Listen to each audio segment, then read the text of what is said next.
Oke, kita mulai. Assalamualaikum warahmatullahi wabarakatuh. Waalaikumsalam warahmatullahi wabarakatuh.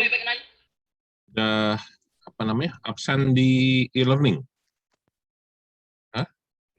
Sudah, Pak. Sudah, Pak. Ya. Sudah, Pak. Oke ya, jadi perlu saya informasikan absensi kita gunakan e-learning ya. Jadi silahkan masuk ke e-learningnya, dan absensi itu ada ketentuan jamnya ya. Jadi sesuai dengan jadwal kita kuliah mulai jam 10.00. Toleransi waktu untuk absen ya sudah disetting di e-learningnya. Jadi disebut hadir jika toleransi maksimum 10 menit dari jadwal. Ya, itu sudah otomatis di e-learningnya ya. Jadi kalau mengklik absensi di e-learning, maksimum 10:10, jam server ya, bukan jam kamu. Itu dianggap hadir, normal, present. Lewat dari 10 menit sampai 20 menit maksimum, statusnya late, terlambat. Ya. Lewat dari 20 menit, nanti masuk ke menit ke-21, 20 menit lewat 1 detik, ya. Sampai dengan 30 menit, statusnya adalah excuse, ya. Diizinkan untuk hadir. Lebih dari 30 menit, bukan 30 menit, lebih dari 60 menit, ya, lebih dari 60 menit, sekalipun hadir, dianggap tidak hadir. Ya, itu sudah settingan di e-learning-nya. Nanti pembedaan antara present, late, excuse, dan absence, itu ada poin, ya. Ada poin untuk perhitungan nilai absen. Jadi walaupun sama-sama hadir, tapi yang satunya terlambat, poinnya beda. Ya, jadi kalau yang normal, yang present, itu 2 poin, late 1 poin, excuse setengah poin, absence 0. Ya, jadi untuk diketahui settingannya seperti itu. Itu formalitasnya. Selebihnya setelah kamu ngabsen, kamu nggak muncul di Zoom, nggak ada yang tahu. Hanya Allah sama malaikatnya yang tahu. Atau kamu masuk di Zoom, habis itu kameranya kamu matikan dan kamu tidur atau kamu tinggal pergi, ya itu juga hanya Allah dan malaikatnya aja yang tahu. Ya, itulah keterbatasan kuliah online. Ya memang terlepas dari seperti itu, kuliah ini beda sama sekolah SMA, SMP, SD misalnya. Ya. Guru kalau di sekolah mungkin akan marah kalau muridnya terlambat atau nggak masuk. Ya. Kalau saya, ya kuliah ini terserah kamu.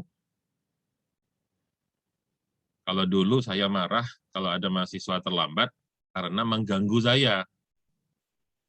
Sedang enak-enak ngajar, tiba-tiba dia ngetok pintu gitu loh.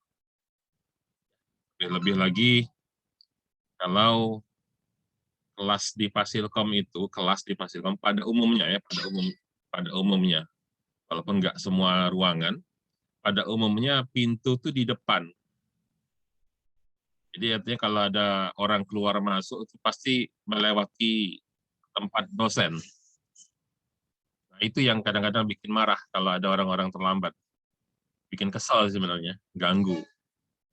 Ya, ganggu proses belajar mengajar. Kita sedang enak-enak ngajar, sedang punya banyak pikiran ini itu, tiba-tiba ada yang mengganggu konsentrasi. Nah, itu yang bikin kesal biasanya. Ya selebihnya saya nggak peduli ya. sepanjang tidak mengganggu. Makanya kalau di ruangan-ruangan kelas yang kebetulan misalnya saya ngajar di ruangan itu pintunya di belakang,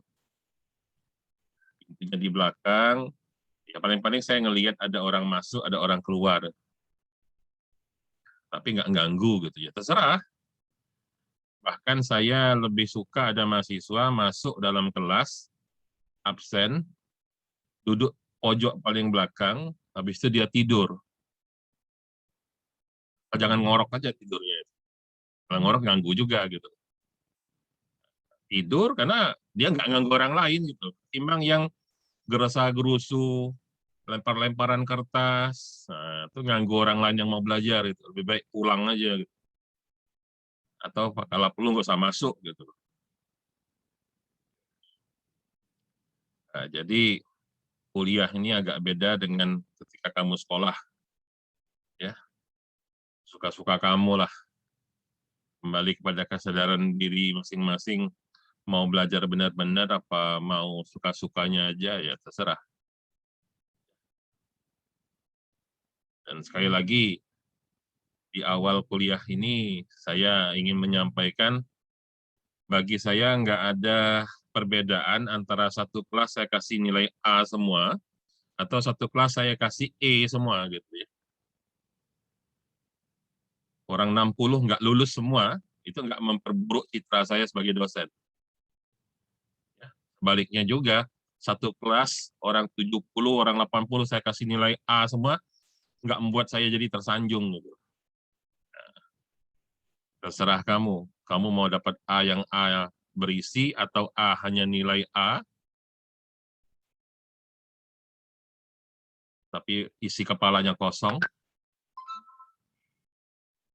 Lebih lagi kalian ini kan lulusan USM. Nggak tahu, kemarin ada nggak yang waktu ujian USM-nya sama saya, pengawasnya? Siapa tahu. Siapa tahu ada yang dengan saya kemarin waktu ujian USM-nya. Ya. Saya kemarin salah satu pengawas USM. Siapa yang tahu kamu buat curang apa enggak? Karena itulah maksimum ujian online. Nanti tercermin nanti. Selama kuliah ini, barangkali kalau yang berbuat curang, yang ngepek, yang dikasih bantuan oleh orang lain, ya pura-pura di situ sendirian, tapi padahal ada orang lain yang ngebantu ngerjakan soal, ya nanti rasakan aja. Memang enak kuliah itu. Nanti masuknya mudah, keluarnya nggak keluar-keluar. Nah, nikmati aja ya. Udah masuk jadi mahasiswa tuh, nikmati aja gimana rasanya jadi mahasiswa. Ya, enak nggak jadi sarjana. Oke, ya. Baik, kita mulai ya. Mata kuliah kita hari ini seperti tadi yang saya tayangkan, ya. Kita mata kuliahnya adalah dasar manajemen dan bisnis. Ya, namanya ini baru diubah karena kebetulan kemarin berbarengan dengan proses penerimaan mahasiswa baru, kami juga berlomba menyusun revisi kurikulum. Jadi kalian ini angkatan 2021 sudah menggunakan kurikulum baru, kurikulum tahun 2021.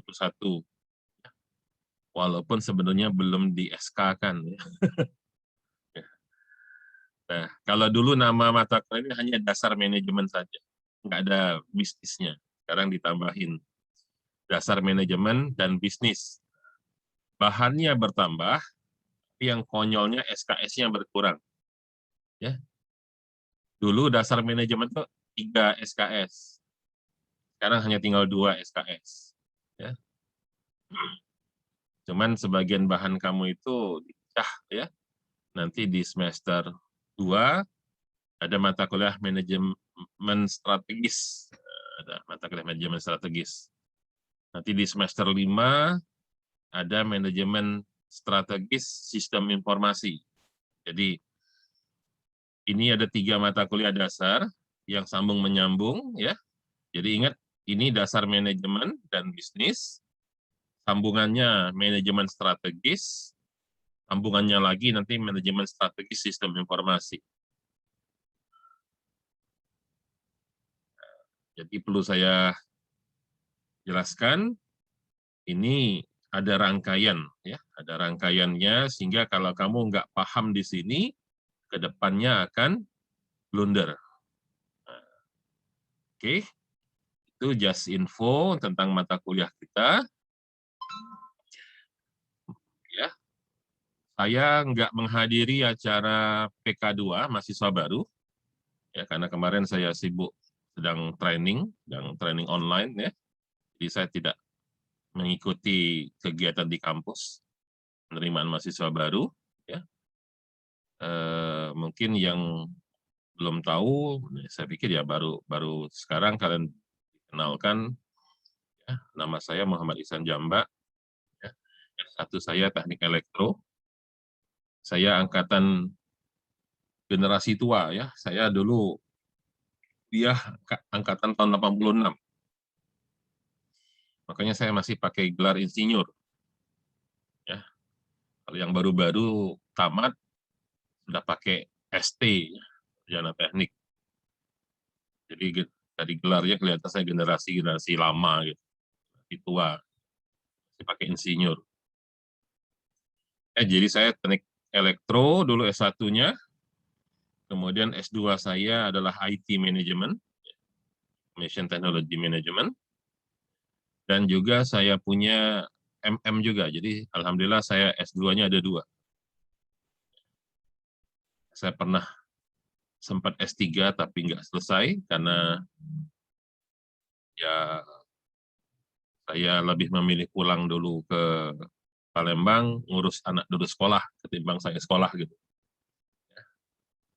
Oke, jadi memang bidang ilmu saya sistem informasi, ya.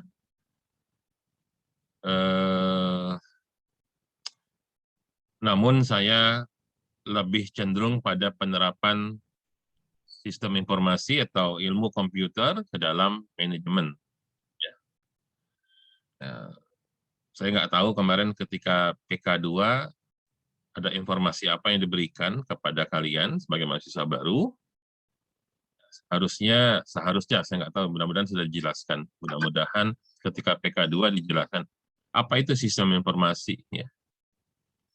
Jangan sampai kalian salah paham, hanya melihat judul di dalam daftar, terus memilih jurusan sistem informasi, tanpa mengerti sistem informasi itu apa. Jangan sampai nanti bingung, kok orang komputer belajar ilmu manajemen ngapain gitu. Jadi ilmu komputer itu secara garis besar seperti program studi yang ada di Fasilkom sekarang.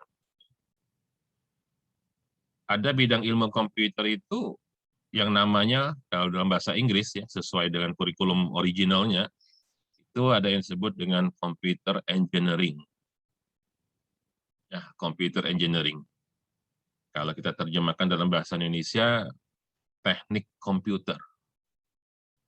Nah, teknik komputer ini sebetulnya, ya sesuai namanya, teknik engineering, harusnya di fakultas teknik. Harusnya. Ya, makanya di beberapa universitas, nama prodinya adalah teknik komputer. Itu tentunya bertempat di fakultas teknik. Ya, computer engineering. Nah, di kita, karena bukan di fakultas teknik, jurusan itu, prodi itu, maka namanya sistem komputer. Ya, SK. Jurusan SK. Dan memang sebetulnya computer engineering itu adalah ilmu turunan dari ilmu elektro, harusnya.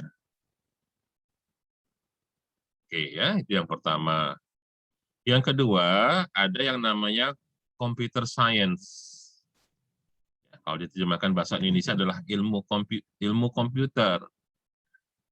Nah, penamaan computer science itu kiblatnya Amerika atau Inggris. Jadi kalau ada kamu baca-baca di internet misalnya, ada universitas di luar negeri yang punya program studi namanya computer science, itu biasanya mereka berkiblat ke kurikulum Amerika atau Inggris. Nah, namanya computer science. Sementara negara-negara daratan Eropa biasanya nyebutnya adalah informatics. Ya, yang kalau di bahasa Indonesia kan jadi informatika. Nah, sejarahnya dulu ilmu komputer ini masuk ke Indonesia. Pertama kali ada jurusan komputer itu di ITB, itu kerjasama dengan Prancis. Nah, seharusnya nama aslinya itu adalah jurusan informatika. Tapi karena ITB diletakkan di bawah bagian teknik dulu ya, di bagian teknik elektro sampai sekarang masih ya. Kan namanya dikasih nama teknik informatika. Nah, ini penamaan yang salah dalam sejarah ilmu komputer di Indonesia. Tapi telanjur karena semuanya tuh harus teknik ya kan, di elektro teknik mesin, apa di ITB maksud saya teknik mesin, teknik elektro, teknik fisika, teknik geologi, teknik sipil, teknik arsitektur, semua pakai kata-kata teknik.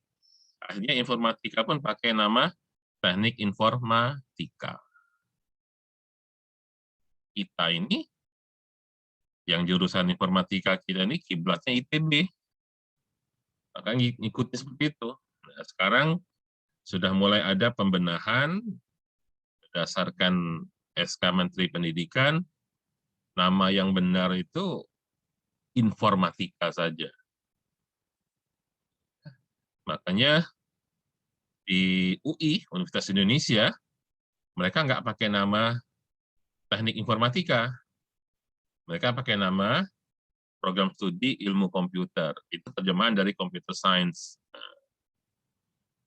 Ya, jadi kalau bedanya kalau teknik komputer atau computer engineering atau di kita jurusan sistem komputer SK itu lebih ke hardware pelajarannya.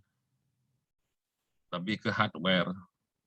Lebih ke alat-alatnya, maka dia sebenarnya turunan orang teknik elektro gitu. Nah, sementara kalau informatika, computer science itu landasannya adalah matematika. Jadi kalau orang informatika harus kuat matematik. Karena semua perhitungan-perhitungan, algoritma, dan sebagainya. Makanya mereka itu berkutatnya pada pengembangan software. Jadi kalau orang sistem komputer atau teknik komputer ngomong hardware, maka orang-orang informatika ngomongin software. Nah, SI itu apa? Hardware sudah, software sudah. SI itu apa? Jurusan SI pada prinsipnya adalah ilmu komputer yang bersifat terapan, applied technology, ilmu terapan. Jadi kalau orang teknik komputer, orang sistem komputer, sibuk sama alatnya, sama alat, sibuk sama fisik bendanya. Orang informatika pula sibuk sama software-nya. Nah, kita orang SI ini sibuk di mananya? Sistem informasi itu memikirkan bagaimana si alat tadi, si software tadi, jadi hardware dan software tadi digunakan. Jadi ada komputer canggih. Ya, misalnya, kamu punya laptop. Ya, laptop sekarang prosesor paling canggih yang ada di pasar baru i7. Siapa tahu lah tiba-tiba nanti ada laptop dengan prosesor i20. memorinya punya RAM 100 giga misalnya. Misal. Untuk apa punya laptop canggih?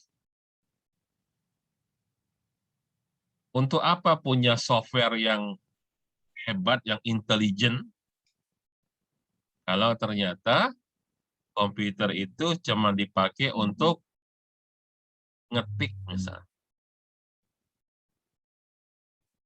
Nggak ada gunanya.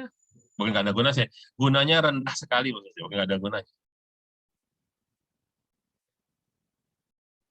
Kamu punya laptop, ya. Ini awal-awal kuliah sudah tahu bahwa kuliah kamu akan banyak kuliah online. Terus dengan alasan kamu mahasiswa baru, memaksa orang tua untuk beli komputer baru, untuk beli laptop baru. Alasannya untuk kuliah online. Terus maksa ke orang tua, minta laptop yang harga 50 juta. Pokoknya yang paling canggih aja gitu. Dipakai untuk apa? Sekedar untuk buka Zoom-in aja. Jadi laptop canggih harga 50 juta cuma nonton Zoom. Ya kan nggak perlu. Ya, laptop bekas, second, asal hidup, asal ada operating system-nya, asal ada Windows-nya, bisa diinstal Zoom, selesai sebetulnya. Nah, jadi sistem informasi adalah suatu bidang ilmu yang mempelajari bagaimana komputer sebagai alat, ya baik hardware-nya maupun software-nya digunakan. Nah, kegunaannya macam-macam. Tapi yang paling umum adalah kegunaannya dalam bidang ilmu manajemen. Tinggal nanti manajemennya manajemen apa? Manajemen bisnis, manajemen perusahaan, manajemen pelanggan, dan sebagainya. Ya. Nah, karena ilmu sistem informasi itu bersifat terapan, kamu akan menerapkan komputer di dalam satu bidang tertentu, tentunya kamu juga harus ngerti bidang ilmu yang bakal dimasuki tersebut. Sekali lagi, karena tadi saya katakan sistem informasi adalah penerapan ilmu komputer dalam manajemen, maka kamu harus mengerti apa manajemen itu. Jangan sampai nanti kamu nggak tahu, saya mau masuk ilmu komputer, Fasilkom. Kenapa pelajaran saya kok mirip sama anak fakultas ekonomi? Wah, salah jurusan dong saya kalau begitu. Jangan sampai salah paham yang demikian ya. Jadi memang ilmu sistem informasi sangat banyak irisannya dengan ilmu manajemen. Karena kita akan memikirkan bagaimana menggunakan teknologi sebagai alat bantu dalam manajemen. Lebih kurang itu. Ya. Makanya gelar saya itu MSc IT Management. Karena dulu saya kuliah itu S2 di Malaysia, di Universiti Teknologi Malaysia, itu ada program studi IT Management, ada program studi IT Education, ada IT Manufacturing, ada IT Library System, ada IT Entrepreneurship. Jadi itu program studinya mempelajari ilmu IT untuk diterapkan dalam pendidikan, education. Ya. IT diterapkan dalam manufacturing, fabrikasi. Jadi itu irisan dengan ilmu teknik mesin. Ya. Ada yang entrepreneurship, kewirausahaan dan bisnis, dan sebagainya.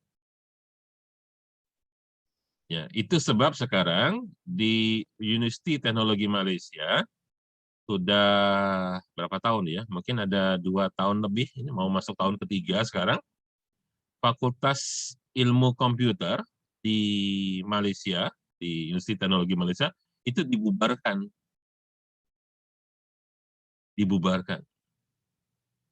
Yang Computer Engineering dan Computer Science, mereka lebur masuk ke Fakulti Engineering, ke Fakultas Teknik. Sementara yang jurusan Sistem Informasi, Information System, mereka melebur kepada Business School, sekolah bisnis. Jadi kalau nanti ada yang kepengen nyambung S2 di Malaysia, misalnya di Teknologi Malaysia, maka kalau pengen S2 Sistem Informasi, nggak ada nanti di teknik, yang adanya di Business School. Karena memang IS itu lebih dekat ke bisnis, ke manajemen. Ya, oke. Saya bukan pegawai negeri. Ya, saya bukan pegawai negeri. Oke, ini foto saya ketika wisuda IT Manajemen dan ketika wisuda MM. Ya. Saya nggak punya foto pakai toga S1, karena saya nggak sempat wisuda S1. Karena dulu saya ketika mahasiswa, saya ikatan dinas Telkom. Jadi saya itu begitu sidang sarjana, minggu depannya dengan berbekal surat keterangan lulus ujian, saya langsung masuk pendidikan di Telkom tanpa sempat wisuda di Unsri. Jadi saya ini sebetulnya pensiunan Telkom. Jadi saya bukan dosen pegawai negeri.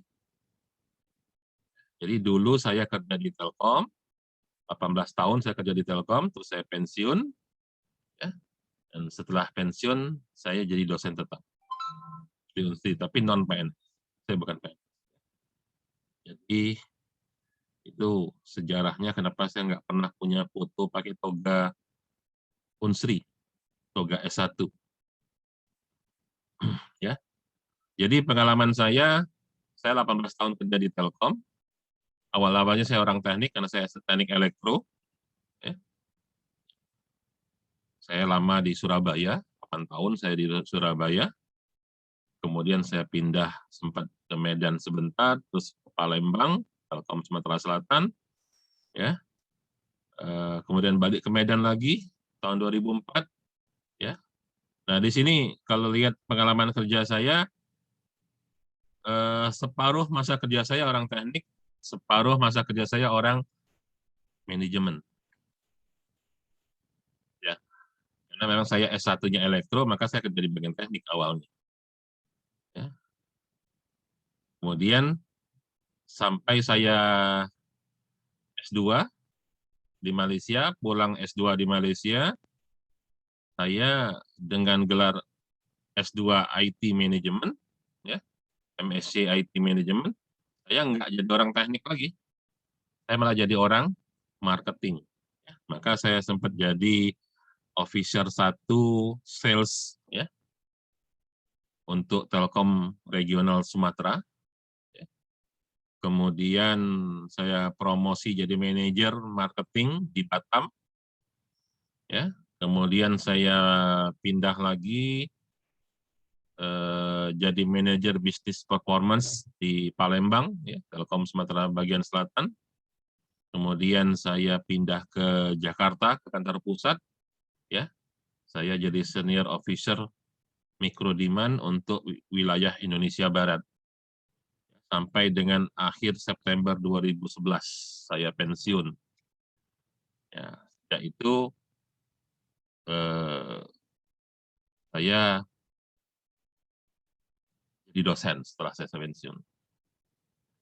Nah, jadi saya punya latar belakang pendidikan memang orang teknik, sekolah saya juga IT, plus pengalaman kerja di bagian teknik dan pengalaman kerja di bagian manajerial.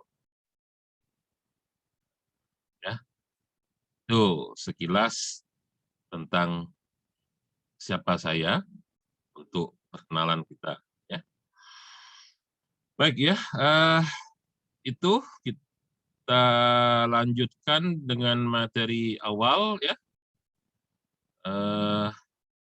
Oke, sebelumnya saya informasikan bahwa bahan kuliah beserta bukunya itu sudah ada di e-learning ya. Jadi kebetulan e-learning-nya itu sudah ada sejak beberapa tahun yang lalu ya. Karena saya memegang mata kuliah dasar manajemen ini sejak dulu ya. Apa namanya? Jadi bahannya sudah ada di sana, cuman barangkali nanti untuk rekaman videonya itu yang akan saya ganti. Jadi yang ada di e-learning itu kalau kamu lihat videonya itulah video tahun lalu. Tahun lalu saya ngajar kelas reguler, kelas intralaya, 3 kelas A, B, C, dan waktu itu masih sendiri-sendiri kuliahnya. Jadi ada 3 kelas, 3 kali kuliah, 3 kali masuk. Maka videonya ada 3 semua itu. Ya, baru tahun ini Fasilkom membuat kebijakan ya karena kuliahnya kuliah online nggak usah dipisah-pisah ya. Dijadikan satu. Makanya saya agak apa namanya? Ya agak surprise kalau kemarin-kemarin itu masih ada 2 orang ketua kelas yang menghubungi saya. Saya pikir jadi satu. Ya, ada ketua kelas A, ketua kelas B gitu. Padahal kuliahnya bareng semua nanti. Ya, dulu dibuat AB itu tujuannya untuk pembagian ruangan sebetulnya, karena kita di Fasilkom itu nggak punya ruangan besar. Ya, baru sekarang kita punya gedung baru. Kalau kamu datang ke kampus Bukit, anak bilingual itu ya beruntung karena punya gedung baru. Dulu sebelum ada gedung baru itu, kita tuh masih numpang di gedung KPA itu, ruangan kita tuh kecil-kecil, sempit. Makanya kamu sekian orang mahasiswa baru itu dibagi jadi 2 kelas apa 3 kelas, kalau anak intralaya 3 kelas. Sekarang karena kuliahnya online, sudah untuk apa ada AB, sama aja, satu semua. Oke, kita masuk ke materi kuliah kita. Jadi buku yang saya gunakan ini bukunya, buku Fundamentals of Management, dasar-dasar manajemen, karangan Stephen Robin. Top kopinya udah saya posting di e-learning, tinggal kamu download aja.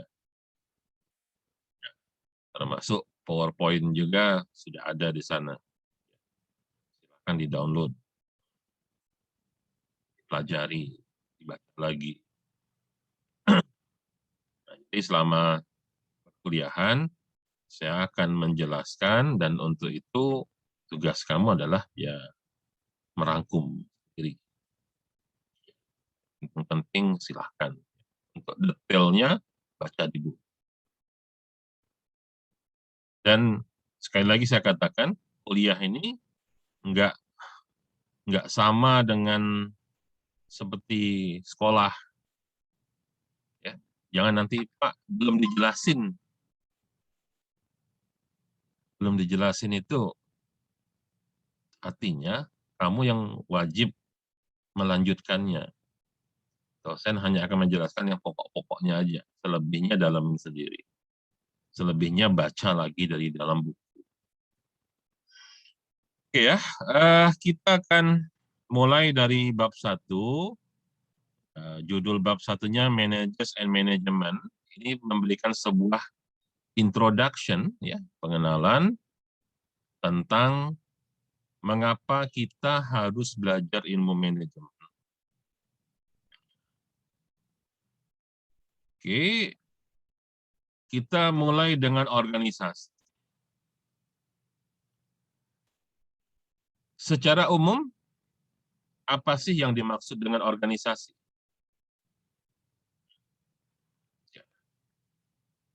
Ada yang tahu? Secara umum. Apa bahasa yang paling mudah untuk menerjemahkan arti kata organisasi? Sekumpulan orang yang memiliki tujuan yang sama, Pak. Itulah definisi populer. Sekumpulan orang yang memiliki tujuan yang sama. Ya, secara umum memang itu pemahaman kita tentang apa yang dimaksud dengan organisasi. Oke, jadi mari kita telaah definisi tersebut. Sekumpulan. Kalau ngomong sekumpulan, singular atau plural? Plural, Pak. Ya. Ini jangan bikin organisasi yang isinya kamu sendirian.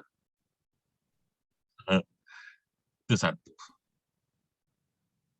Artinya, kalau kamu berorganisasi, kamu akan berurusan dengan orang banyak. Nah, itu siapkan mental dulu. Mungkin tidak lama lagi biasanya tuh setelah mulai kuliah, nanti mungkin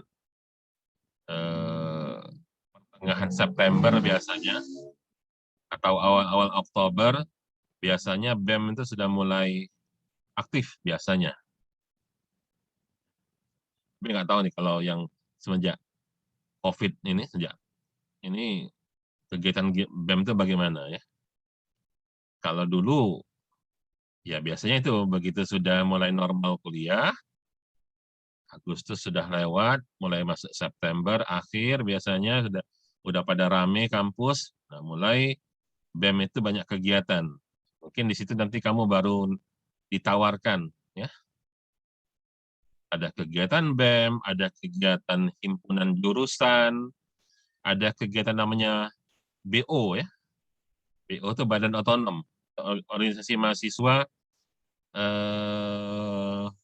organisasi mahasiswa yang independen, tapi dia tidak di bawah BEM ya, tapi berdiri sendiri, langsung ke WD3 biasa ya. Kalau di Fasilkom kita punya WiFi yang suka kegiatan keagamaan, WiFi.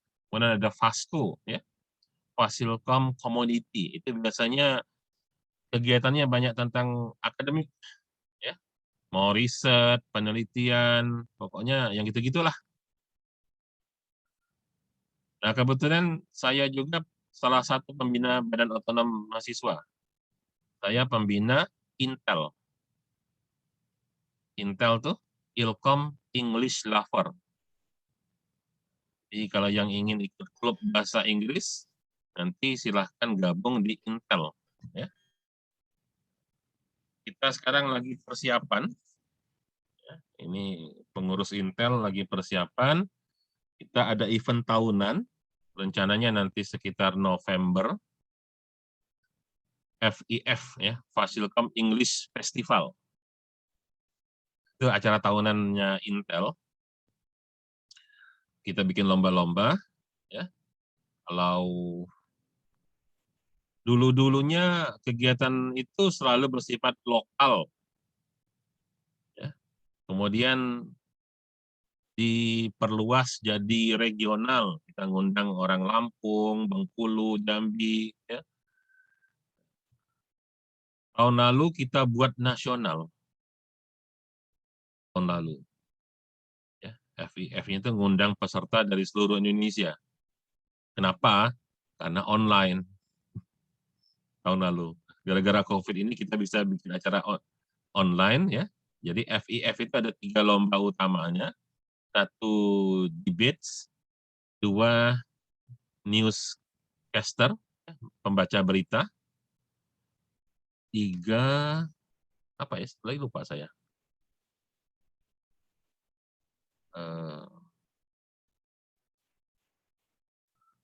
Apa satu lagi? Lupa saya, nggak ingat lah itu. Nah, kalau yang dulu sebelum ada COVID, ketika acaranya masih offline, ada lombanya Scrabble juga, 3 Scrabble. Ini lupa saya, satu lagi itu apa itu. Tapi bahasa Inggris semua. Nah, tahun lalu dibuat nasional, tapi kita undang mitra-mitra Fasilkom Unsri, ya, universitas-universitas yang kerjasama dengan Unsri, untuk juga gabung sebagai penyemaraknya. Ya, alhamdulillah tahun lalu dihadiri Universiti Kuala Lumpur, Politeknik Merlimau Melaka, dan Politeknik Mersing Johor, Malaysia. Alhamdulillah, jadi ada, walaupun acaranya nasional, tapi ada peserta dari luar negeri. Nah, tahun ini mau kita tingkatkan lagi, menjadi joint event. Jadi kegiatan bersama, bukan hanya Fasilkom dengan Intelnya, dengan BO Intel, tapi menjadi kegiatan bersama. Karena kita punya kerjasama internasional. Ya, kebetulan yang memang UNIKL, Universiti Kuala Lumpur, dan Politeknik Merlimau Melaka serta Politeknik Johor itu dulu yang menginisiasi kerjasamanya saya. Ada teman saya di sana, kita undang untuk buat kerjasama dan sebagainya. Silakan nanti kalau mau yang suka sama bahasa Inggris, ya harusnya anak-anak bilingual ini harusnya ya itu. Jujur aja ya, program studi bilingual ini mengalami kemunduran menurut saya. Saya dulu pertama kali ngajar di bilingual ini tahun 2008 ketika saya masih pegawai Telkom waktu itu. Ya makanya dulu kalau saya ngajar hari Sabtu, hari kerja gitu, hari libur saya gitu. Kenapa? Karena diminta oleh dekan yang dulu masih sedikit dosen yang bisa ngajar pakai bahasa Inggris. Dulu yang namanya kelas bilingual itu memang diajarkan dengan bahasa Inggris kalau dulu. Ya, tapi berikutnya diajarkan pakai bahasa Inggris, kelasnya sunyi senyap, bengong, nggak ngerti, dikasih soal ujian pakai bahasa Inggris, bingungnya double. Kenapa bingungnya double? Bingung pertama, ini soal nanya apa? Karena soalnya bahasa Inggris. Sudah dapat terjemahannya, baru bingung dari jawabannya.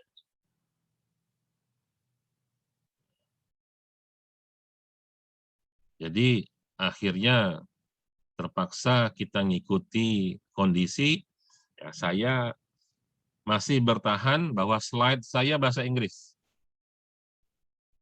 Slide saya masih bahasa Inggris, tapi penjelasan saya bahasa Indonesia. Karena sudah banyak dosen yang menyerah. Slide pun bahasa Inggris, bahasa Indonesia. Buku pun buku bahasa Indonesia dipakai. Saya masih pakai buku bahasa Inggris. Ya. Jadi jangan ngaku anak bilingual kalau mengeluh, Pak, bukunya ada bahasa Indonesia nggak, Pak? Pak, slide-nya bahasa Indonesia ada nggak? Itu? Jangan tanya seperti itu. Ya. Oke ya, jadi bicara organisasi, sekali lagi, balik lagi tadi, ketika kamu masuk ke dalam organisasi, maka persiapkan mental kamu akan berhadapan dengan orang banyak. Dari definisinya tadi, sekumpulan orang-orang. Dan saya selalu menggunakan bahasa yang sama ketika menjelaskan ini.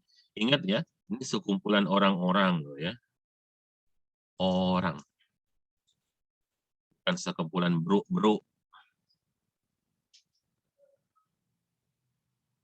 Ya. Nggak ada bro tuh kumpul-kumpul, yuk berorganisasi, yuk bikin Persatuan Bro Indonesia, PBI. Nggak ada. Yang bikin organisasi itu kalau manusia. Tapi herannya kadang-kadang bro bisa tertib, kok manusia nggak tertib gitu. Itu repotnya ngurusin manusia gitu. Jadi sekumpulan orang-orang, apalagi tadi sambungannya, sekumpulan orang-orang yang memiliki satu tujuan. memiliki satu tujuan. Nah, jadi orang itu ngumpul-ngumpul ngapain? Ngumpul-ngumpul ngapain? Coba, pernah nggak kepikiran kamu dengan kawan-kawan tiba-tiba ngumpul? Ngapain? Terus kamu bilang, nggak ada apa-apa, ngopi aja. Oke, berarti tujuannya ngopi. Hah? Ini ngumpul ngapain? Belajar, Pak. Oke, berarti tujuannya belajar. Kan repot itu. Kalau kamu tiba-tiba ngumpul, terus ditanya ngapain? Entah. Toleh saling jingok kan sama kawan. Kita ini ngapain di sini? Hah?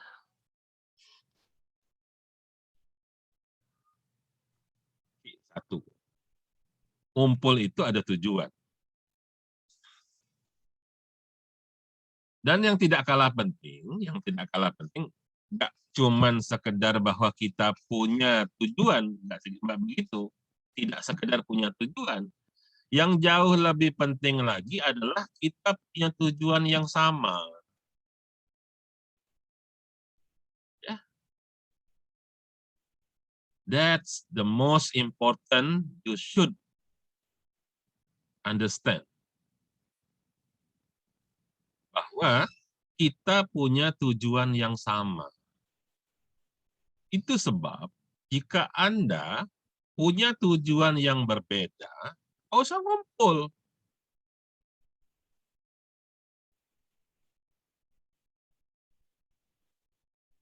Ya. Kalau di kelas, karena ini kebetulan online, jadi saya nggak bisa jadikan contoh, tapi dulu kalau kuliahnya di kelas, ya biasa saya suruh, kamu tuh ketika pas bagian ini nih, saya suruh noleh ke kiri kanan kamu, tanya kawan sebelah kamu, kau ngapain di sini? Hah? Assuming kamu tuh nggak saling kenal. Sama-sama mahasiswa baru semua, katakanlah dari sekolah yang berbeda, baru ketemu di sini karena tiba-tiba sama-sama masuk SI bilingual. Tanya kawan sebelah kamu, kau nak ngapain? Coba tanya kawan kamu. Kalau tujuan kamu ternyata sama, oke, kawanan. Bertemanlah dengan orang yang punya tujuan yang sama. Man kira-kira tidak ada sama, tidak usah berkawan. Saya nggak bilang suruh musuhan ya. Nggak usah berteman aja.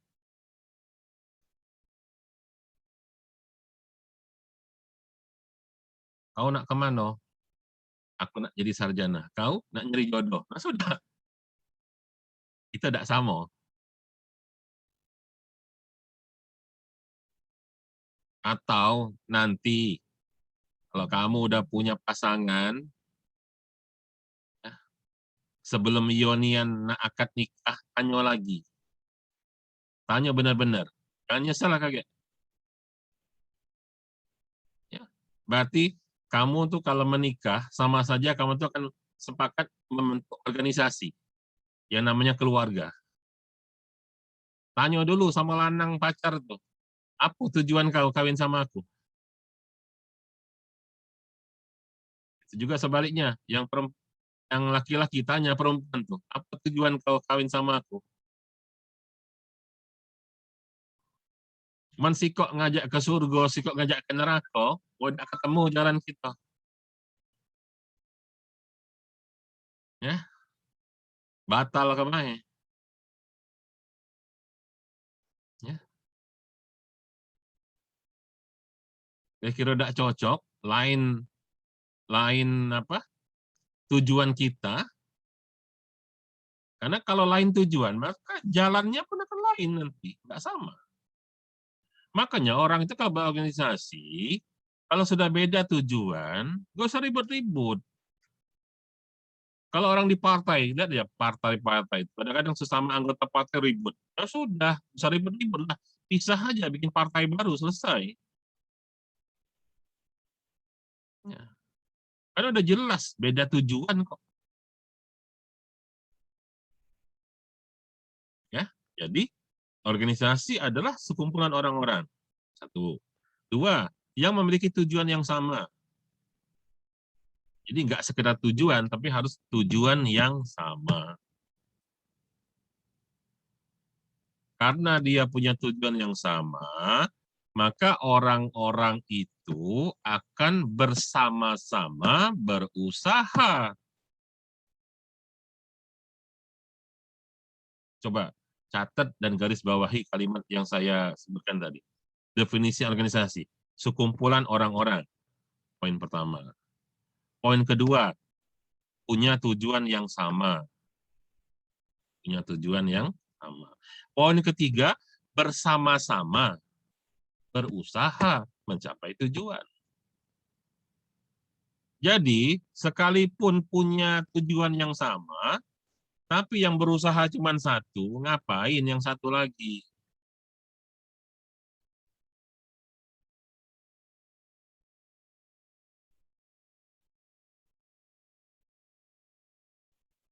Karena harus sama-sama berusahanya itu. Bukan satu aja. Kedua belah pihak harus bersama-sama berusaha untuk mencapai tujuan tersebut.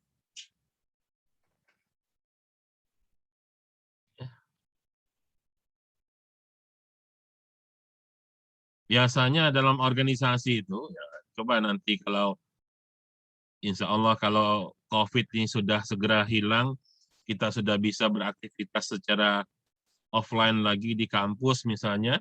Ya. Coba kegiatan di BEM itu nanti. Ikut panitia apalah gitu, ada kegiatan bikin panitia ini, itu. Coba lihat, di panitia itu dari orang 100, misalnya, kebanyakan 100.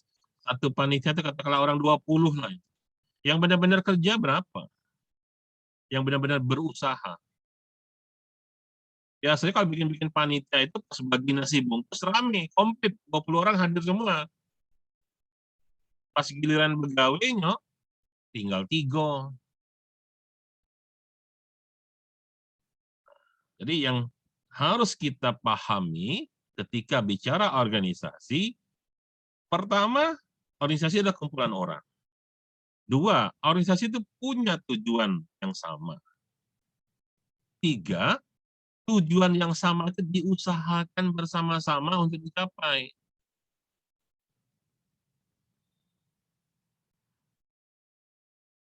Nah, itu definisi dengan bahasa umum. Kalau definisi bahasa akademiknya seperti yang tertulis di sini nih.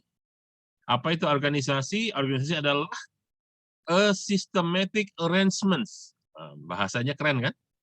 A systematic arrangement. Pengaturan yang sistematis. Apa yang diatur? Orang.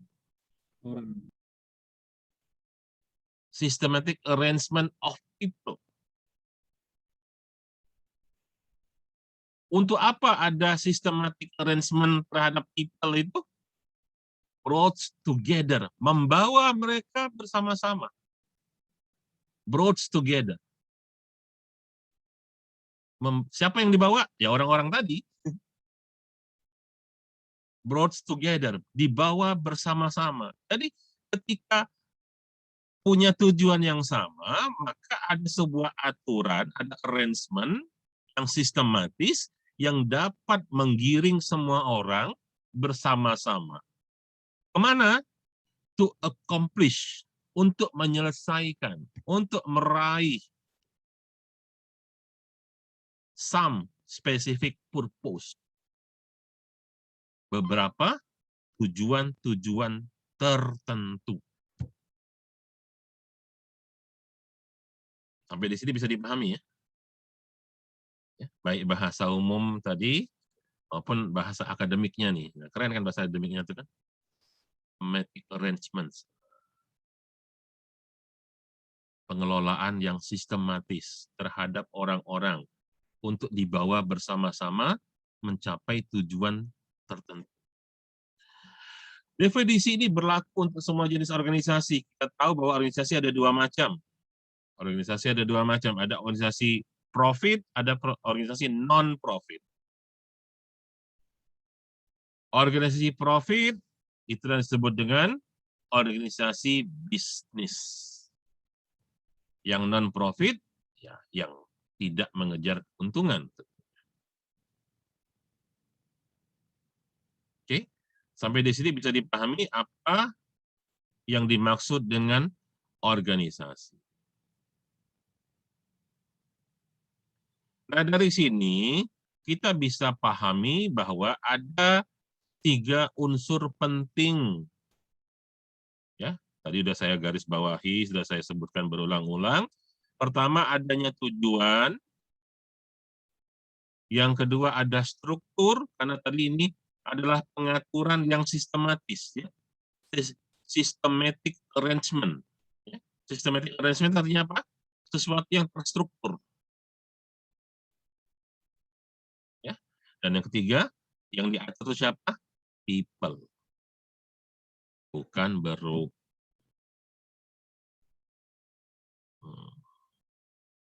Ya. Jadi,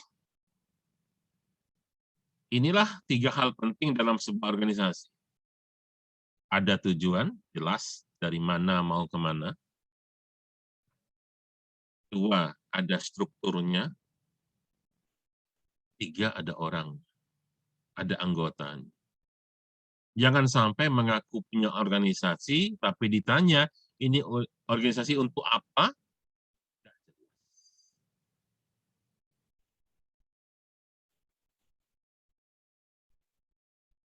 Ini perempuan nih biasanya nih. Suka dikasih harapan palsu. Di PHP oleh lanang. Dipuji-puji dikit, kata ke matonya Cak Bulan Purnama, wah sudah melayanglah itu. Bertahun-tahun jalan bareng, sama mana bareng, tapi bentuk hubungannya apa tidak jelas, tanpa tujuan. Itu one. Yang laki-laki, ayo, nih, yang laki-laki, siapa yang ngerasa nih? Kesana ngantar, ke situ ngantar, sini ngantar, kemana-mana pergi ngantar. Tapi kapan ditanya apa hubungan, Kang ojek. Apa bedanya sama tukang ojek online? Kali telepon panggil sudah datang ngantar, pergi sana, pergi sini. Tidak jelas apa yang diantar itu. Makanya, tidak usahlah pacaran-pacaran yang tidak jelas itu. Ya, salah. Cari yang jelas-jelas lah. Kapan sudah waktunya, memang ada jodohnya, lamar, nikah, selesai. Hidup ini harus ada tujuan. Nah, makanya ada goals. Kita sekarang ada di mana, titik awal kita, tujuan kita mau pergi kemana. Itu harus pertama kali. Kalau sudah jelas tujuannya, baru kita pikirkan how to arrange, bagaimana cara mengaturnya. Itu namanya struktur.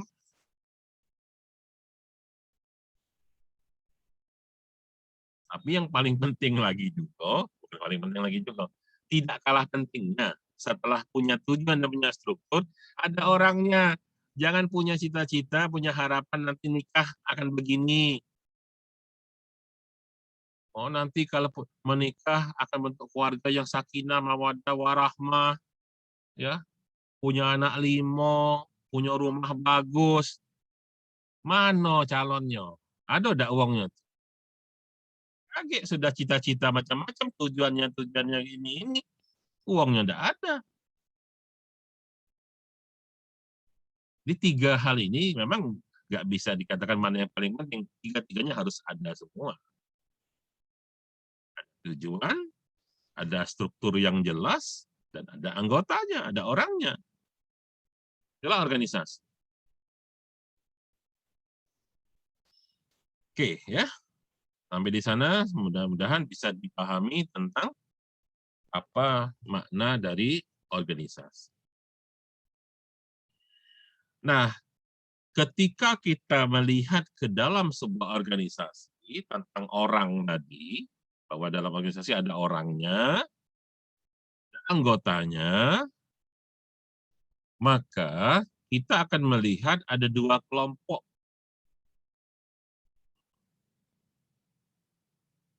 orang, ada dua kelompok orang dalam organisasi tersebut. Yaitu orang yang dikategorikan dalam kelompok operatif dan satu lagi pada kelompok manajer. Ingat ya, tadi saya katakan sekumpulan orang-orang yang punya tujuan yang sama, yang secara bersama-sama berusaha untuk mencapai tujuan tersebut. Artinya apa? Seluruh anggota itu harus punya peran.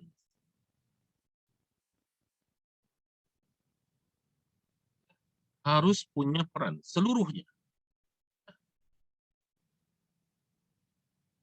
Systematic arrangement ini akan mengarrange, akan mengatur people together.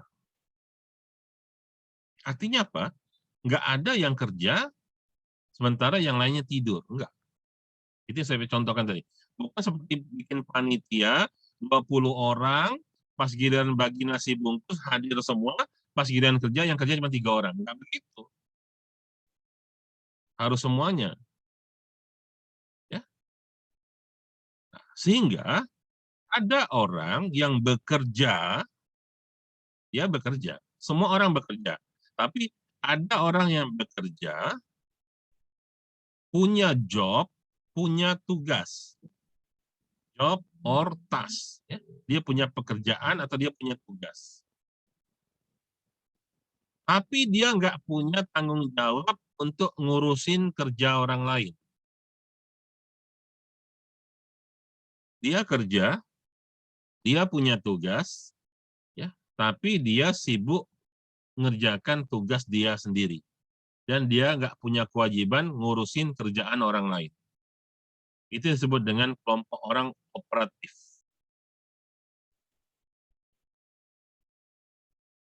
Sementara satu kelompok lagi yang disebut kelompok managers adalah orang-orang dalam organisasi yang punya responsibility, punya kewajiban untuk memimpin kegiatan orang lain.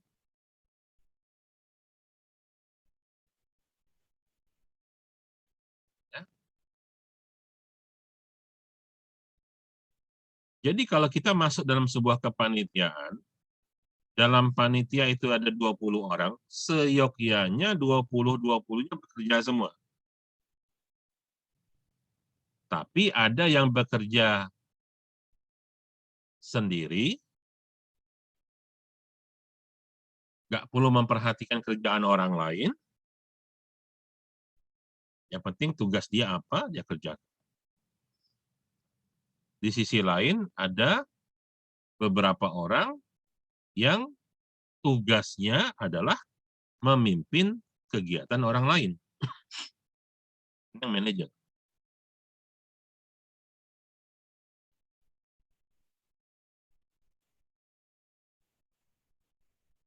Ya.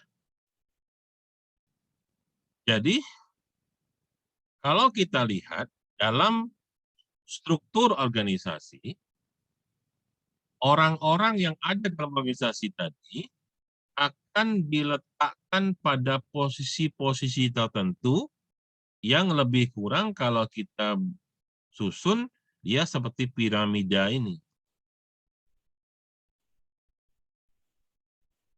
Yang paling bawah, kelompok operatif. Siapa? Orang yang bekerja, ya dia bekerja untuk dirinya sendiri. Dia untuk organisasi, tapi dia bekerja sendiri. Tanpa harus ngurusin orang lain. Sementara yang bekerja harus ngurusi orang lain adalah disebut manajer. Nah, manajer terbagi menjadi beberapa level. Ada manajer lini pertama, ada manajer menengah, ada namanya top manager. Dari susunan ini bisa kita lihat, manajer lini pertama itu adalah manajer yang tugasnya ngawasin orang lain, yaitu yang bekerja sebagai operatif. Di atas manajer lini pertama ada manajer menengah, middle manager. Ya. Itu tugas middle manager mengawasi beberapa orang first line manager. Tentunya middle manager juga nggak cuma satu, ada banyak. Di atasnya ada lagi top manager. Jadi kalau kita urutkan dari atas sekali, seorang top manager mengawasi beberapa orang middle manager. Setiap middle manager mengawasi beberapa orang first line manager.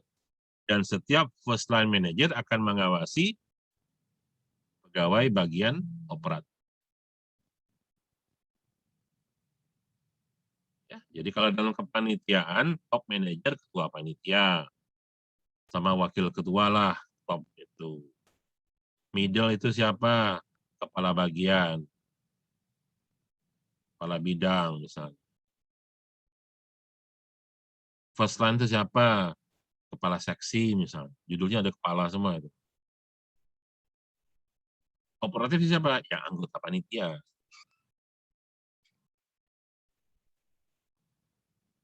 Ya.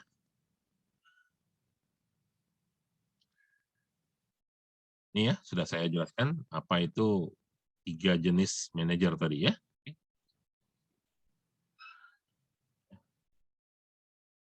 Nah, kita sudah dari tadi menyebut istilah manajer. Dalam bahasa Inggris, manajer, apapun ada itu adalah gabungan dari kata kerja plus akhiran yang menunjukkan orang yang ngerjakan.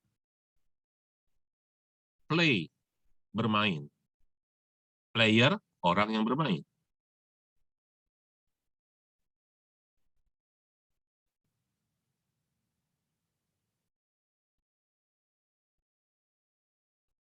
Manage, mengatur. Manager, orang yang mengatur. Ya. Jadi, manage itu kerjaannya. Orangnya, manager. Ya. Jadi, kalau to manage, ya dalam bahasa Inggris, verb to manage menjadi sebuah kata benda abstrak, maka manage menjadi manajemen.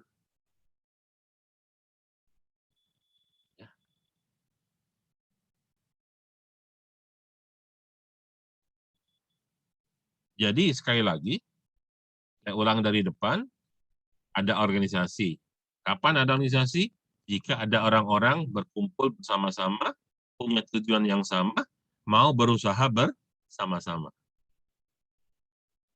Oke, itu organisasi. Orang-orang dalam organisasi terbagi 2 kelompok.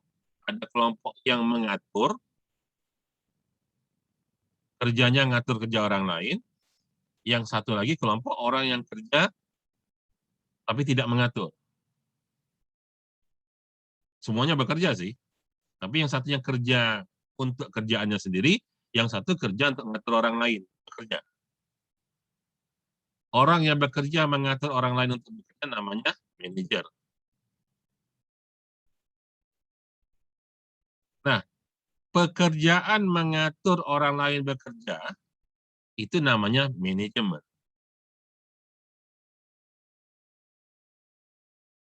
Mengapa harus ada manajemen? mengapa harus ada manajemen. Jadi kita kembali lagi kepada organisasi tadi. Kenapa dalam organisasi harus dihadirkan manajemen? Untuk apa sih? Dalam organisasi harus ada manajemen. Kembali lagi tadi definisi organisasi, kumpulan orang-orang, kemudian punya tujuan yang sama, berusaha bersama-sama. Nah, masalahnya ketika dia berusaha bersama-sama itulah kita perlu meyakinkan bahwa saat berusaha bersama-sama itu usahanya bersifat efektif dan efisien.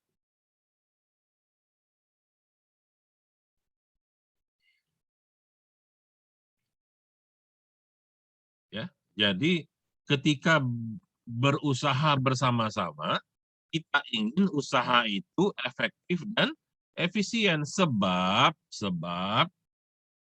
ada kemungkinan satu, usaha yang dilakukan tadi efektif tapi tidak efisien. Atau usaha yang dilakukan tadi efisien tapi tidak efektif. Yang paling parah kalau usaha itu tidak efektif dan tidak efisien.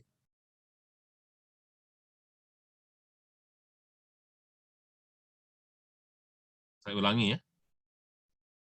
Organisasi secara definisi kumpulan orang-orang yang punya tujuan yang sama dan mau berusaha bersama-sama untuk meraih tujuan.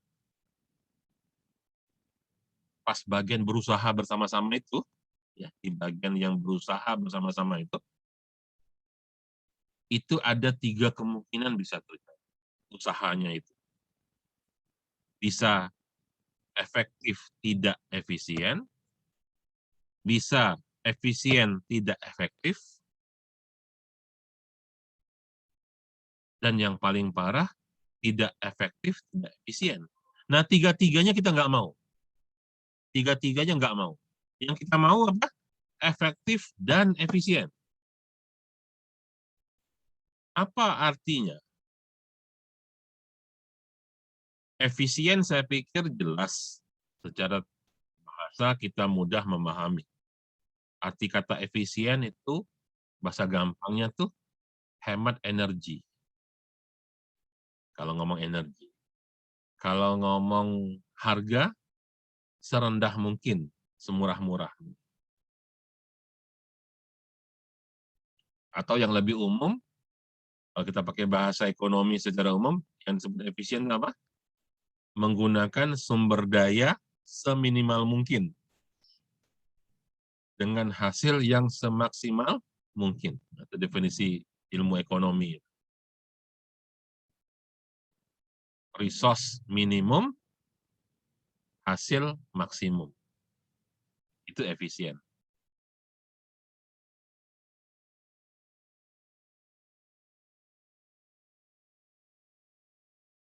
Efektif, apa arti kata efektif?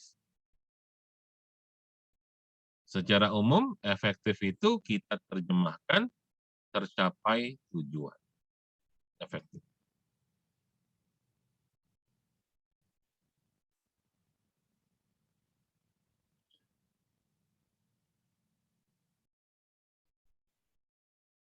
Kalau kuliah normal, bukan online, selalu ada dikotomi budak bukit, budak layo. Kamu ini kan budak bukit.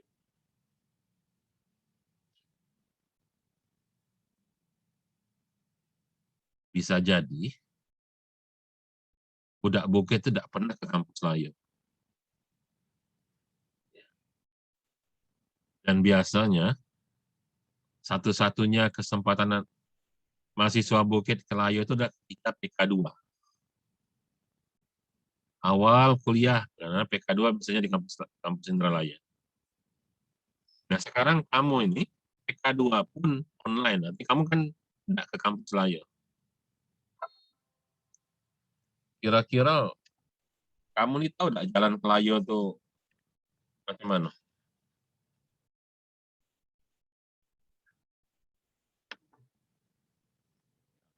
Memang masih lama, siapa tahu kaget nak ngurus wisuda, ya mungkin masih 4 tahun lagi. Tapi kalau kamu tidak pernah tahu jalan ke Layo, jangan-jangan kamu ke Layo ini sesat. Ya. Karena budak bukit tidak tahu jalan ke Layo. Ya, kalau budak Layo tuh banyak cerita hidup mereka itu. Pagi-pagi berebut bis, balik berebut bis lagi.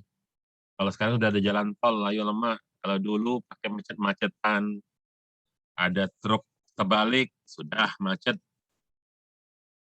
Tengah malam balik ke rumah. Kalau dulu, ya zaman belum ada jalan tol, jalan ke Layo itu masih sempit dulu. Nah terjadi dulu wisuda batal gara-gara jalan macet. Ada truk batu bara terbalik, sudah stop jalan Palembang Layo itu dulu. Wisuda batal. Nah kejadian itu masalahnya. Nah, jadi kalau saya suruh kamu ke Layo, ya, kamu ini budak bukit disuruh ke Layo. Jadi tujuan kamu ke Layo.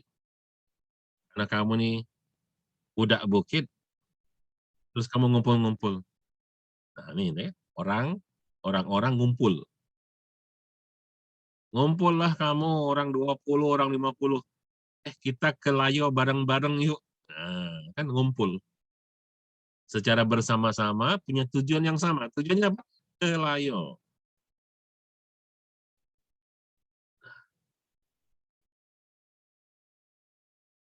Jadi ingin berusaha mencapai tujuan yaitu ke Layo. Kalau tidak ada manajemen, ada yang ngatur rombongan ini tadi. Ada yang ngatur.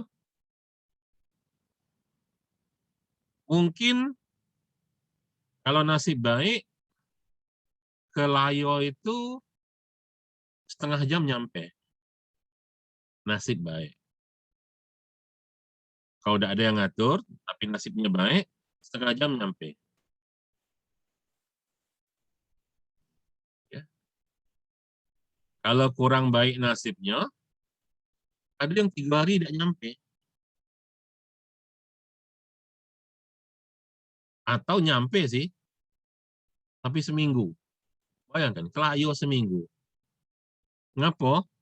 Karena tidak tahu jalan, pokoknya cuma mengandalkan Google Maps, Palembang Layo. Buka Google Maps. Tiba-tiba Google Maps kamu bilang, belok kanan, belok kiri, lurus, segala macam.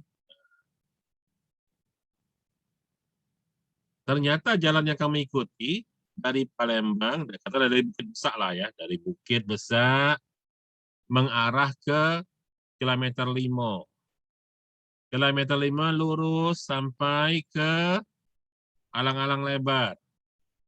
Alang-Alang Lebar terus ke arah Banyuasin. Terus Sekayu. Sekayu, Mororopit. Mororopit, Linggau. Dari Linggau, Lahat. Lahat, Moreinim. Moreinim, Prabu Mulih. Prabu Mulih, baru ke Indralaya. Sampai enggak di tujuan? Sampai. Sampai. Efektif enggak? Ya. Pak. Efektif. Efektif. Efektif artinya tercapai tujuan. Efektif. Udah efisien, Pak. Tapi tidak efisien. Tapi tidak efisien. Yang paling parah itu ketika kamu jalannya tadi dari Bukit ke kilometer 5, kilometer 5 alang lebar, sampai di Betung, kamu tidak belok kiri. Kamu belok kanan ke arah Sungai Lilin. Sungai Lilin tembus-tembus ke Jambi. Dari Jambi sampai Morobungo. Nah, kalau dari Morobungo belok ke kiri, ke Linggau lagi. Apa-apa, masih sampai kakek. Yang repot tuh kalau kamu dari Morobungo tidak belok ke kiri, kamu belok ke kanan. Sampingnya ke Padang. Waktu habis, ongkos habis, nyampe tidak. Itu tidak efektif dan tidak efisien. Bagaimana supaya efektif efisien? Oh, kita bagi tugas. Dari uang 20 nak berangkat ke Layo, Siko cari kendaraan. Yang Siko cari informasi arah. Galak bertanya, oi. Jangan cuma mengandalkan Google Map aja. Pokoknya semua orang bagi tugas. Ada yang jadi supir, ada yang jadi penunjuk arah. Setidak-tidaknya dalam perjalanan itu ada tukang nyiapkan camilan. Jadi semua orang punya kontribusi. Ada tugasnya.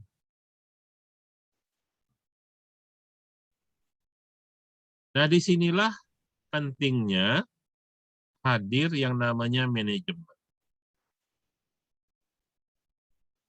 Jadi tugas manajemen itu memastikan usaha yang dilakukan dalam sebuah organisasi ketika berupaya untuk mencapai tujuannya terlaksana secara efektif dan efisien. Jadi kata kuncinya itu bukan sekedar hanya tercapai tujuan tapi tidak efisien. Lebih-lebih kalau tidak efektif artinya tidak tercapai tujuan. Kamu kuliah, ini kamu semester 1. Ya. Jangan ladas gino. Jangan serasa mahasiswa baru terus. Sudah selesai. Hura-hura lulus tes masuk perguruan tinggi itu sudah selesai. Ya. Pertanyaan berikutnya, tamat tidak? Bisa nggak kamu selesai jadi sarjana?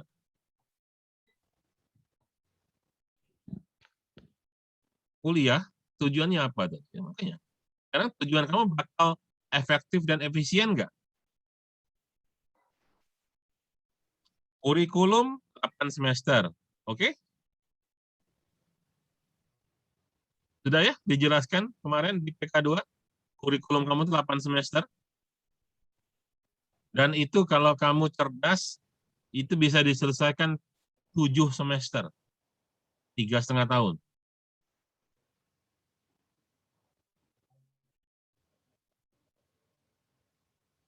Jadi, target tamat 8 semester. Kalau tamat 8 semester, berarti efektif dan efisien. Kalau tamat 7 semester, lebih efisien lagi. Berarti paling tidak hemat UKT 1 semester. UKT kamu tuh 9 juta kan? 8, Pak. 8, Pak. Oh, jadi naik artinya. Malah ada isu naik. Iya. Memang awalnya 8. Tapi kemarin dengar kabar nak dinaikin jadi 9. Nah, disampaikan Fakultas Teknik.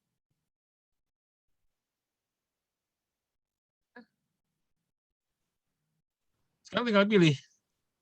Mau 8 kali 8.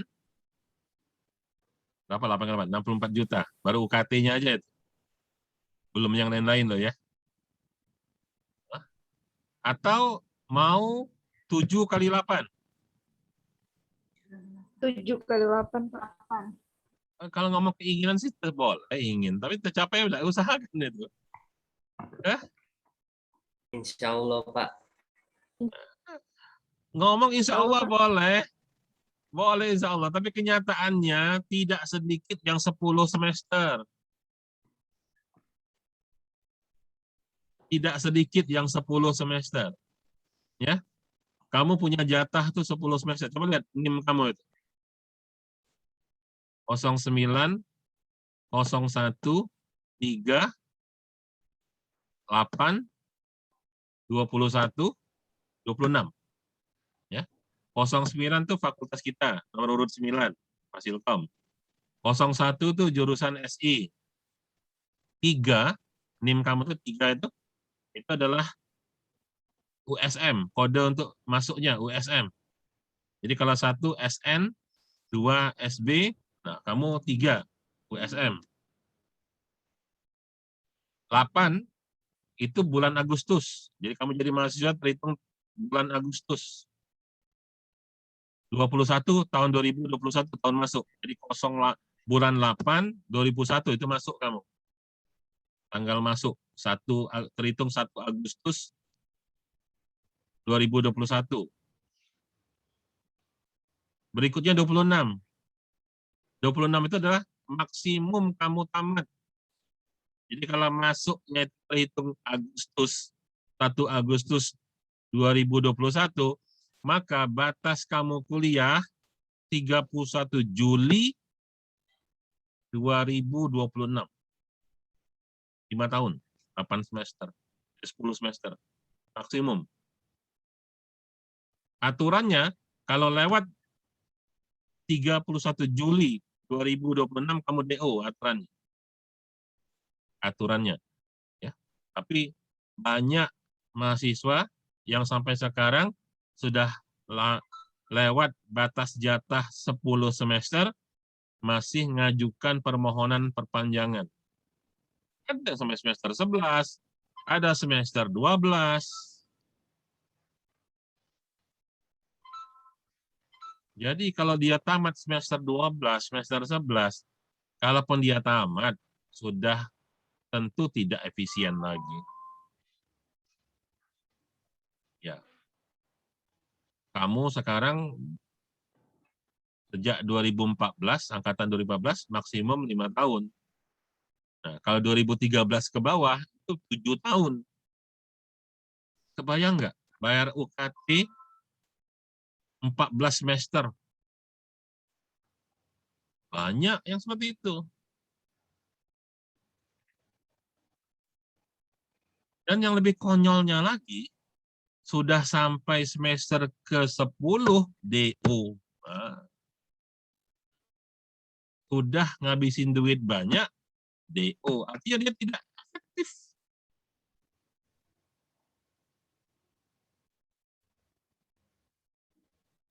Jadi tadi, mumpung masih semester 1, masih anget nih kepala kamu itu, saya bilang, sudah selesaikan euforia, hura-hura, kamu bahagia jadi mahasiswa.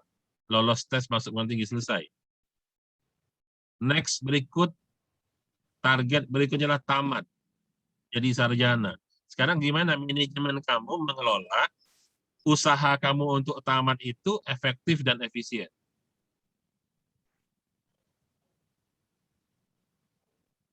Butuh manajemen. Coba renungkan definisi ini. Efisien means doing the thing correctly.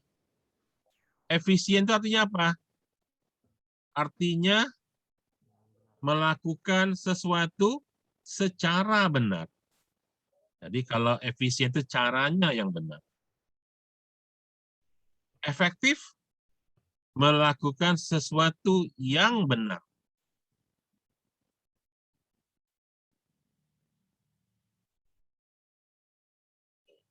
Coba resapi itu. means doing the thing correctly, means doing the right things.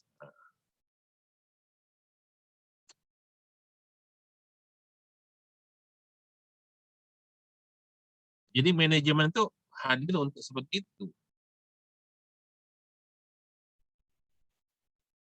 Prinsip ini perlu kamu pegang selama-lamanya.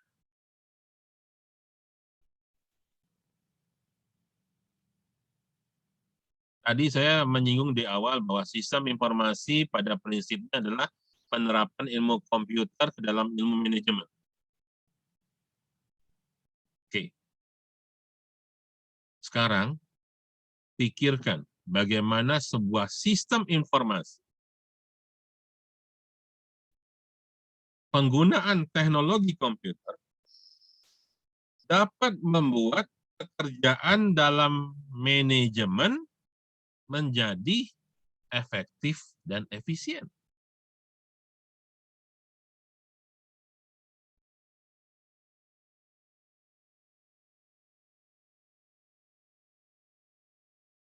Bayangkan seandainya kita belum punya internet. Bayangkan ilmu kita belum sampai punya ilmu untuk membuat komunikasi data.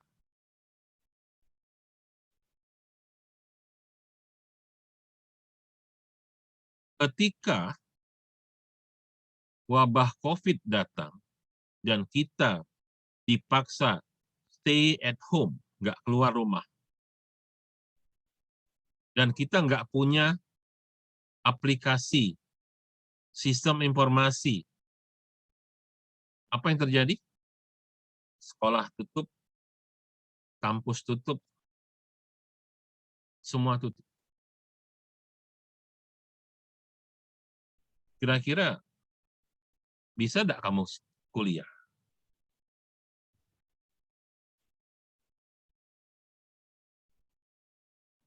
Jadi, Nggak bisa, Pak. ya itu salah satu contoh saja. Ya, bagaimana akhirnya teknologi informasi hadir supaya upaya kita menjalankan proses pendidikan, proses belajar mengajar dalam rangka kamu jadi sarjana tetap bisa dicapai.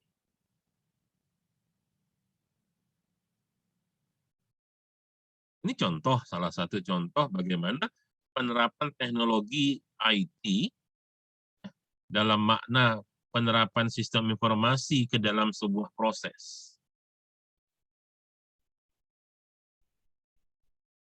Sebaliknya, jangan seperti kasus iktp. Pernah tahu kasus iktp? Ya Belum bukan tahu, sekarang. Pak. Mungkin 3 tahun yang lalu, 4 tahun yang lalu barangkali kejadiannya. Ya. Dulu sebelum ada iktp, kalau saya membuat KTP, saya tinggal datang pertama ke RT, bawa surat dari RT, datang ke kantor lurah. Pak Lurah, saya mau ganti KTP baru, KTP sama habis. Atau kalau kamu-kamu yang baru 17 tahun, Pak Lurah, umur saya 17 sekarang, saya mau buat KTP. Oke, nak, isi formulirnya ya. Bawa foto enggak? Ada. Ya sudah, isilah formulir itu terus tinggalkan fotonya. 3 hari jadi KTP. Itu pun karena Pak Camatnya sedang pergi 3 hari. Kalau Pak Camatnya ada, lurahnya ada, sehari jadi. Gampang bikin KTP. Tiba-tiba datang sebuah program yang namanya KTP elektronik. Nak foto digital nian. Nak ngisi data harus online betul. Tapi 2 tahun tidak jadi KTP-nya. Ketika itu. Itu adalah menerapkan yang salah untuk sebuah teknologi informasi. Oke lah, kita sudah melewati masa-masa itu. Ini kamu sudah punya IKTP semua? Hah? Belum, Udah, Pak. Udah, Pak. Ya, Pak. Udah. Ada yang belum Udah. 17 ini? Hah? Belum bikin, Pak. Belum bikin, lain cerita. Oke, sekarang yang sudah punya IKTP. Punya. Saya tanya, untuk apa IKTP kamu itu? Tanda pengenal. Iyalah, dulu yang saya bilang yang cuma diketik, yang cuma tantangan Pak Camat itu yang 3 hari jadi itu jadi tanda pengenal juga. Sekarang yang elektroniknya itu untuk apa sekarang? Untuk akses Elektronik itu perbankan. mulai itu apa Pak di KTP misalnya? Apa? Iya, di IKTP itu ada chipnya, Pak. Jadi Ya, nggak itu. nggak Lah boleh. iya, sekarang oke ada chip, oke ya maka saya tanya kamu udah punya belum? Kalau udah punya tahu kan di situ ada chip. Terus dipakai untuk apa? Aku untuk pendaftaran akun-akun perbankan, Pak. Memang dipakai itu chipnya. Tidak, Pak, masih fotokopi juga. Nah, hidup kamu Pakai masih fotokopian. fotokopi. Masih fotokopi, Pak. Ya terus yang IKTP itu apa? Nak Biasa, ditempel, Pak. nak ditempelkan di mana yang chipnya tuh? Formalitas, Pak. Nyusah hidup kita baik. Bukan mempermudah hidup IKTP itu nyusahin. Buatnya susah, buatnya lama, tak jadi katik guna. Hah? Kamu datang ke kantor Pemda, datang ke kantor lurah, bahkan datang ke tempat kantor catatan sipil, tempat bikin IKTP. Coba Pak, lah jadi chip dan tempel di mana ini? Hah? Kan harusnya nih kalau sudah benar-benar elektronik, saya punya EKTP, saya mau ke rumah sakit nih, daftar mau berobat, ya, saya datang, ada mesin reader, saya tempel, tit, bunyi, nyambung langsung, tercatat, daftar sudah. Saya datang ke kantor lurah, Pak Lurah minta surat keterangan, tempel, cetit, bunyi gitu, ngeprint surat. Baru namanya IKTP. Hah?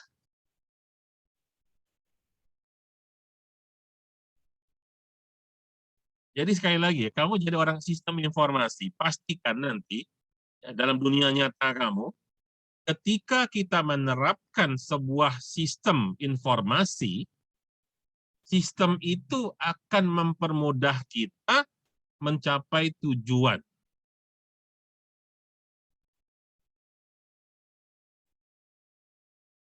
Itu bukan mempersulit.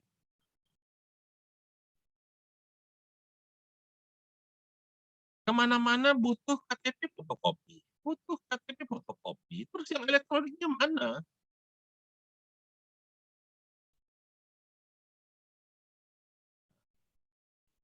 Yang ada bahkan lebih sulit. Bukan mempermudah. Oke? Nah, jadi prinsip ini yang saya ingin garis bawahi bahwa manajemen itu adalah proses supaya upaya pencapaian tujuan efektif dan efisien. Nah, ketika teknologi informasi hadir ke sana, maka proses itu harusnya jauh lebih efektif, jauh lebih efisien, jauh lebih baik. Supaya kita bisa membantu menjadi lebih baik prosesnya, maka kita harus ngerti ilmu manajemen. Supaya nanti bisa menerapkan teknologi informasi itu diterapkan di mana dalam manajemen itu.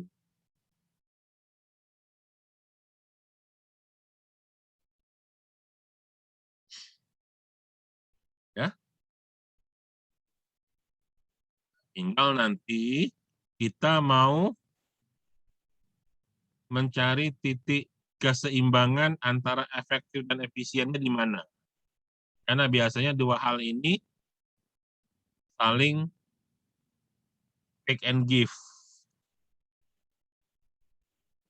Ada trade-off-nya.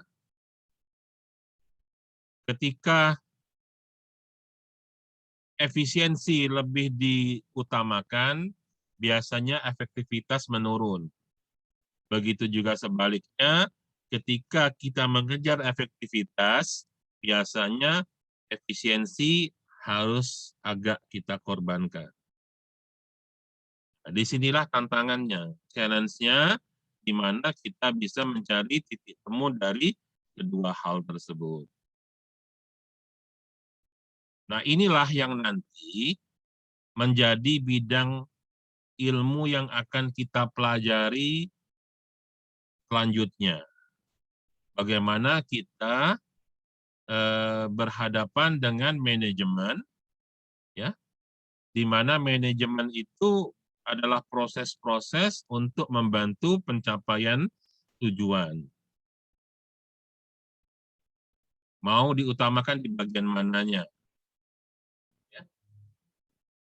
Dan juga karena kita orang komputer, ya, kita tidak sekedar melihat dari sudut manajemen saja, kita juga harus mengkombinasikannya dari sudut pandang teknologi. Ya, sekali lagi, kita menghadirkan teknologi komputer dalam upaya untuk mempermudah, memperlancar, atau memperbaiki kualitas dari proses pencapaian tujuan organisasi. Ya. Nah, saya pikir itu yang perlu kita pahami, pemanfaatan teknologi informasi ke dalam ilmu manajemen yang nantinya akan jadi dasar ke bidang-bidang selanjutnya. Untuk materi lebih lengkap, silahkan didalamin, dibaca buku bab 1, ya. Slide-nya juga yang lain akan saya posting juga di e-learning jika itu, ya. Memang tadi ada masalah di e-learning, ya.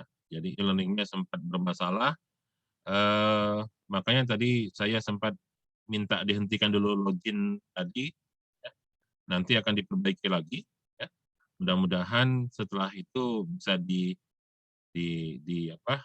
download, ya, termasuk nanti rekaman video kuliah kita hari ini pun akan saya upload ulang kembali, ya.